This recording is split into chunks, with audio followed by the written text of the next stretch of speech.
తెలంగాణలో సంచలనం సృష్టించిన మాక్లూరు వరుస హత్యల ఘటనలో ప్రధాన నిందితుడు ప్రశాంత్ సహా 5గురిని అరెస్టు చేసినట్లు కామారెడ్డి ఎస్పీ సింధు శర్మ తెలిపారు.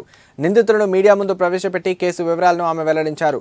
నిందితుల వద్ద కారు, బైక్, 5 సెల్ ఫోన్లు, 30,000 నగదు, భూమి రిజిస్ట్రేషన్ పత్రాలు స్వాధీనం చేసుకున్నట్లు చెప్పారు. సదాశివనగర్ పిఎస్లో కేసు ఆధారంగా విచారణ కొనసాగుతుందని వెల్లడించారు. ఉమ్మడి నిజామాబాద్ జిల్లాలో సంచలనం సృష్టించిన 6 హత్యల కేసును కామారెడ్డి పోలీసులు ఛేదించారు.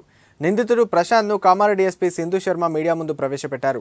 నవంబర్ 29న మాక్లూరు మండలంలో ప్రసాద్ హత్యకు గురయ్యాడు. మదనపల్లి అటవీ ప్రాంతంలో ప్రశాంత్, వంశీ, విష్ణు అనే ముగ్గురు కలిసి ప్రసాద్ను రాళ్లు, కర్రలతో కొట్టి చంపేశారు. అక్కడే మృతదేహాన్ని పూడ్చిపెట్టారు. ప్రసాద్ జైల్లో ఉన్నాడని ఆయన్ని కలుద్దామని చెప్పి ఈ నెల 1న ఆయన భార్య శాన్వికాను ప్రశాంత్ నిజామాబాద్ తీసుకెళ్లాడు. బాసర వంతెన వద్ద వంశీ, విష్ణుతో కలిసి ఆమెను చంపేసి గోదావరిలో పడేశారు. అదే రోజున ప్రసాద్ చెల్లి శ్రావణిని సైతం తీసుకెళ్లారు. మెదక్ జిల్లా వడియారం వద్ద ఆమెను చంపి తగలబెట్టారు.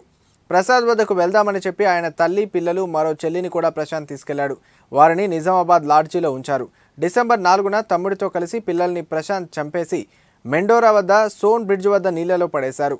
డిసెంబర్ 13న మరో చెల్లి స్వప్నను సదాశివనగర్ మండలం భూంపల్లి వద్ద చంపి పెట్రోల్ పోసి తగలబెట్టారు. కుటుంబ సభ్యులు రాకపోవడంతో ప్రసాద్ తల్లి సుశీల లాడ్జీ నుంచి పారిపోయిందని సింధు శర్మ వివరించారు. ఆమె కోసం వచ్చిన 3గురిని అరెస్టు చేసినట్లు చెప్పారు. కామారెడ్డి జిల్లా పాల్వంచ వద్ద ప్రశాంత్ మరో 2 నిందితులను అదుపులోకి తీసుకున్నట్లు తెలిపారు. ప్రసాద్ కుటుంబ సభ్యుల ఫోన్లు ప్రశాంత్ వద్ద లభించాయని, ఇప్పటివరకు 4 మృతదేహాలు లభించగా ప్రసాద్, ఆయన భార్య మృతదేహాలు లభ్యం కాలేదని ఎస్పీ తెలిపారు.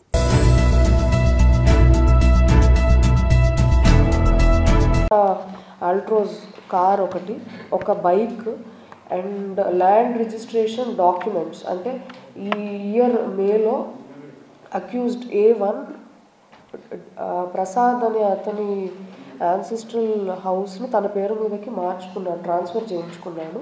సో దానికి సంబంధించిన ల్యాండ్ డాక్యుమెంట్స్ కూడా వాళ్ళ పొజిషన్లో మనకి దొరికాయి. అదేవిధంగా ఒక 30,000 క్యాష్ అండ్ ఒక 5 సెల్ ఫోన్స్ దొరికాయి. We suspect that these cell phones belong to victims. ఈ విక్టిమ్స్కి సంబంధించిన మొబైల్ ఫోన్స్ కూడా ఈ అక్యూజ్డ్ పర్సన్స్ దగ్గర దొరకడం జరిగింది. అండ్ ఈ స్ట్రాంగ్యులేషన్కి వాడిన తాడు కూడా కారులో దొరికింది. అండ్ 2 పెట్రోల్ బాటిల్స్, ఒక బంగారు పుస్తే, ఒక పార, గడ్డపార అండ్ ఒక రోల్డ్ గోల్డ్ నల్ల పూసిన దండ కూడా మనం రికవర్ చేయడం జరిగింది. ఇంకా ఫర్దర్ క్లూస్ అన్ని, దిస్ ఈజ్ ప్రిలిమినరీ ఇన్వెస్టిగేషన్. మనం వాళ్ళ కన్ఫెషన్ ఆధారంగా అండ్ మన ఇన్వెస్టిగేషన్ ఆధారంగా ఇప్పటిదాకా మనకి తెలిసిన విషయాలు ఇవి. So we will continue our investigation.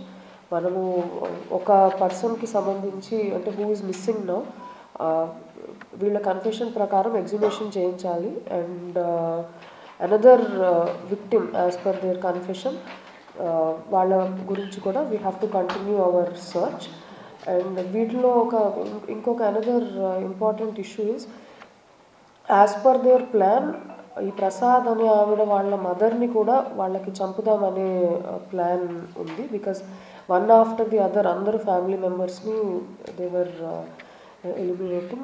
So due to timely intervention of and detection of this case by Inspector Sadashiv Nagar and his team, while the 7th person ni kuda champe plan was clearly there.